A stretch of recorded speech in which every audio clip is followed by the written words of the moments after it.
Hello there, good morning. You're welcome to GHOne on GHOne TV. I am Serwaa. Amihere. Let's begin with our top stories.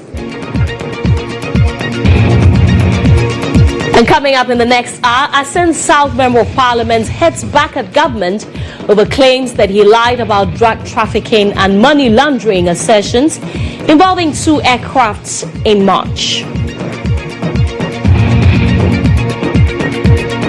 Also coming up, as Interior Minister orders mass transfer of police commanders in mining areas, we ask, how will this contribute to the renewed fight?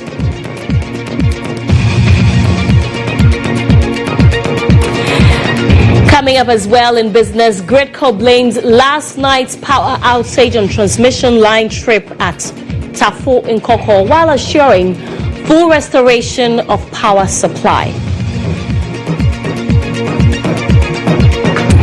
And in business, trade expert urges government to explore other avenues as United States.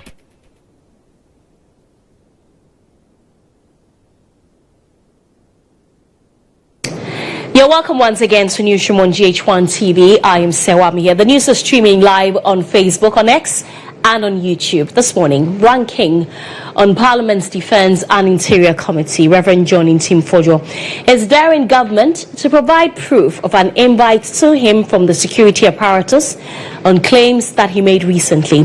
Now, if you will recall, the NP on Monday, April 1, 2025, raised concerns of alleged drug trafficking and money laundering, citing the arrival and departure of some 2 aircrafts in Ghana last month. This was met with a sharp rebuttal from the Minister of State in charge of government communications, Felix Kwatiofosu, who described the claims of Reverend Ntimfodwo as lacking merit. The aircraft was once again inspected by officials of aviation security, officials of national security, officials of the National Intelligence Bureau, and NACOC, who made sure that it did not contain any unlawful substances as alleged by Reverend Ntimfodwo. So, in a nutshell, the claims of Ntimfodwo are false. He cannot prove it. That is why he is running away from the investigative bodies. He is unable to provide any shred of evidence to back his claim. I urge you to be wary of a desperate MPP that believes that the best way to claw his way out of the humiliating defeat they suffered in December 2024 is to peddle these falsehoods under the guise of performing legislative oversight. Whilst we welcome legislative oversight and scrutiny and criticism of any sort aimed at ensuring that we improve upon governance, it is important to condemn this level of political obscurantism, which is deliberately targeted at misinforming people and misleading the public and bringing government's name into disrepute for no reason.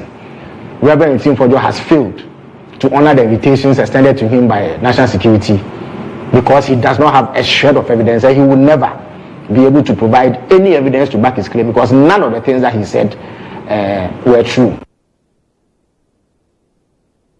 Well, reacting to the claims, Reverend Ntimfodwo challenged government to provide copies of the said invitation.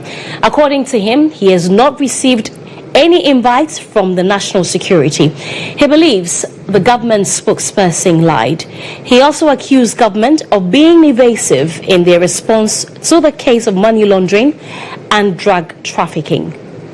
I must put it on record that no security and intelligence agency has ever invited me to assist them with any information. I dare Kwatiofosu to produce a copy of such invitation if he has it. I'm still waiting on them to collaborate with me in Parliament to undertake the President Mohammed's directive if that directive he issued was not just mere rhetorics. It's never true that they invited me and I evaded the invitation. It is a lie, it's a palpable falsehood. We raised 3 questions. Only one was attempted in response, albeit it's rather far-fetched, disingenuous response offered for it. How about the other 2 high-profile cases that we raised? The high-profile cocaine bust, totaling over $500 million.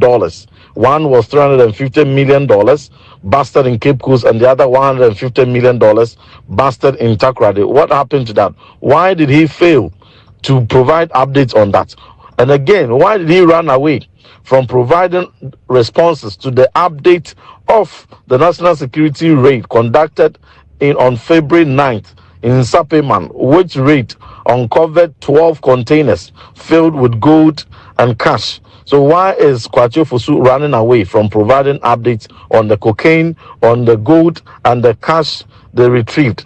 Certainly, we cannot sit down and allow our country to become a safe haven for cocaine and money laundering. But meanwhile, member of the NDC communications team, Hamza Suhini, has called on Speaker Bagbin to investigate the Member of Parliament. According to him, the conduct displayed by the Asin South MP defy laid down rules for handling matters of state security. The Speaker himself must be interested in this issue.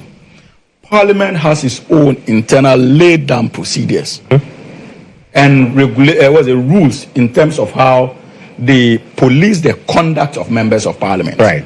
I expect the Speaker to also give internal directives so that this matter is further investigated. He needs to investigate the Honorable MP, and if there is a need for sanctions to be applied, the Speaker must be encouraged to apply those sanctions, because his conduct is not just an indictment on the state, but to a very large extent, an indictment on the institution of Parliament.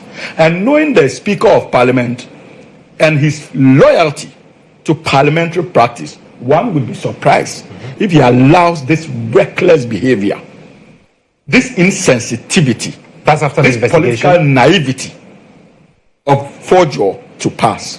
That should not be allowed to pass. Right. There must be sanctions. It must be further investigated within the House and sanctions applied to curtail future occurrence of. The Minister for the Interior, Alhaji Muntaka Mubarak, has instructed the IGP to immediately reassign all regional, divisional and district police commanders stationed in areas affected by illegal mining. According to